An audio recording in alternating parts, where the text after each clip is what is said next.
Assalamualaikum warahmatullahi wabarakatuh. Perkenalkan, nama saya Ramdan, mahasiswa Universitas Nahdlatul Ulama Nusa Tenggara Barat, jurusan Sosiologi. Kali ini saya sedang bersilaturahmi ke rumah narasumber saya terkait dengan tugas mata kuliah saya, yaitu Strategi Belajar Mengajar Sosiologi. Kali ini sebelumnya saya akan perkenalkan nama dari narasumber, yaitu Bapak Abdul Hamid. Kebetulan beliau adalah tenaga pendidik sosiologi. Untuk mempersingkat waktu, langsung saja saya akan bertanya kepada narasumber saya. Assalamualaikum dulu Pak. Waalaikumsalam warahmatullahi wabarakatuh. Ya, saya akan langsung saja tanya kepada Bapak, yaitu coba ceritakan apa yang saudara tahu tentang sosiologi. Bismillahirrahmanirrahim. Ya, jadi menurut saya bahwa sosiologi itu merupakan salah satu cabang ilmu sosial, di mana ilmu sosiologi ini membahas detail, salah satu cabang ilmu yang membahas secara detail tentang bagaimana cara kita dalam kehidupan bermasyarakat. Jadi di dalam ilmu sosiologi ini kita diajarkan diajarkan bagaimana cara kita berkehidupan bermasyarakat, berbangsa dan bernegara yang baik dan benar.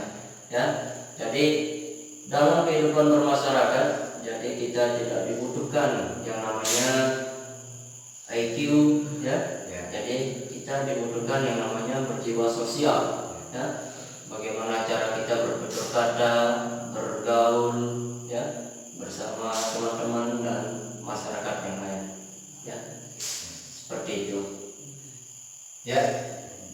Tadi Bapak sudah menceritakan sedikit tentang sosiologi.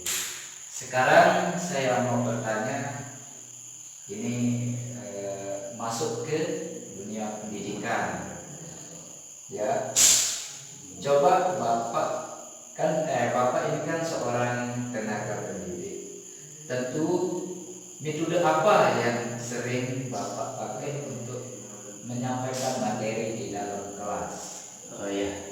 Jadi berkaitan dengan pertanyaannya, bagaimana metode yang digunakan di dalam kelas dalam menyampaikan materi. Jadi menurut saya ini pengalaman pribadi Jadi pengalaman saya ketika menyampaikan materi di dalam kelas, yang sering saya lakukan yang pertama adalah ceramah. Ceramah.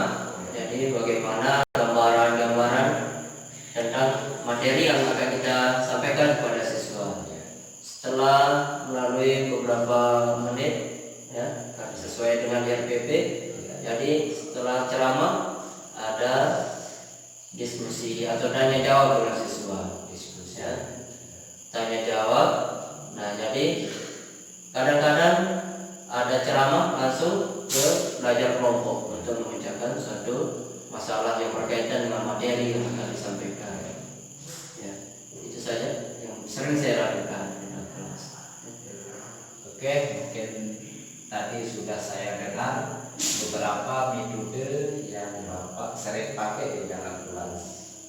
Selanjutnya, dari sekian metode yang Bapak pakai di dalam kelas, tentunya pasti ada kendala-kendala yang Bapak alami di dalam kelas. Coba mungkin ceritakan sedikit kendala-kendala yang Bapak alami di dalam kelas. Jadi berkaitan dengan kendala.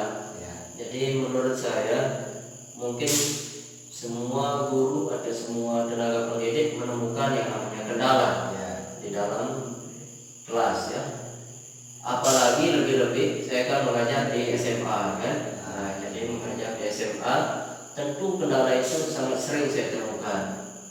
Contoh, ketika menyampaikan suatu materi, setelah kita menjelaskan ceramah diskusi tanya jawab. Kadang-kadang nanti ada siswa yang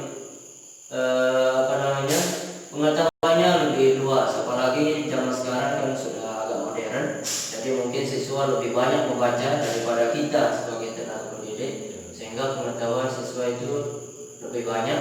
Makanya siswa sebagian besar kalau di jenjang SMA banyak yang kritis, ya, kritis pengetahuannya, bertanya dan sebagainya. Jadi salah satu kendala mungkin jujur saja yang saya temukan, saya merasa kekurangan referensi atau kekurangan membaca, ya, karena ada sebagian siswa, ya, yang menyampaikan kadang-kadang melewati apa yang kita bahas ketika itu, sehingga di sanalah menurut saya pribadi sangat dibutuhkan yang namanya metode diskusi atau tanya jawab dengan siswa yang lain untuk memecahkan masalah itu. Jadi kita sebagai guru juga tidak boleh terlalu memperlihatkan kekurangan kita di depan siswa, ya. Jadi perlu kita berdiskusi dengan siswa. Mungkin di antara siswa yang sekian banyak itu nanti akan muncul suatu jawaban atau solusi dari masalah yang menurut kita agak sulit untuk kita jawab, ya. Jadi mungkin ada siswa nanti setelah diskusi tanya jawab pasti ada solusi nanti yang akan muncul. Sekali lagi untuk itu, jadi kita sebagai dewan guru atau tenaga pendidik tidak boleh fokus sama satu metode itu, ya. Jadi menurut saya yang paling bagus ketika, apalagi ini kan ilmu sosial luas, ya, jadi tidak dengan mata pelajaran yang lain. Kalau sudah menanyakan jawab soal yang ini sudah ada rumus, gampang kita menjawab. Tapi ini luas, mencakup kehidupan sosial masyarakat, ya. Jadi itu sangat perlu kita berdiskusi juga sama siswa. Apalagi sekarang zaman sudah modern, siswa bisa mengakses di internet, ya. Jadi kadang-kadang guru juga ada kalanya ketinggalan informasi, ya. Boleh kita mengambil pendapat dari seorang siswa. Jadi banyak kendala yang sering kita temukan. Salah satunya itu, ya, kita sebagai guru mungkin terlalu sibuk sehingga kekurangan membaca. Karena siswa sekarang hampir sebagian besar sudah rata-rata memegang HP dan bisa mengakses internet. Mungkin ada juga siswa yang setiap waktu, ya, selalu membaca informasi-informasi yang berkaitan dengan pelajarannya, sehingga apa yang akan dibahas besok mungkin malam ini dia sudah menguasai, banyak membaca, ya. Jadi pengetahuannya sangat luas, sehingga besok juga itu yang disampaikan, sehingga kita agak kelabakan. Yang namanya siswa kan tidak pengetahuannya setara. Kita sebagai pendidik juga bisa.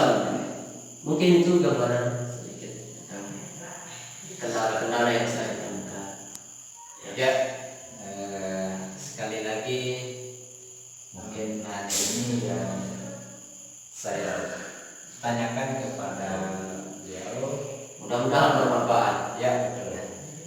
Sekali lagi saya ucapkan banyak terima kasih atas beberapa penyampaian yang diberikan kepada Bapak tadi. Mudah-mudahan ini akan menjadi motivasi saya sebagai mahasiswa. Kebetulan saya mahasiswa Universitas Nahdlatul Ulama Nusa Tenggara Barat. Jurusan saya saat ini yaitu sosiologi. Sekali lagi saya ucapkan banyak terima kasih atas waktu dan kesempatan. Sama-sama. Assalamualaikum warahmatullahi wabarakatuh.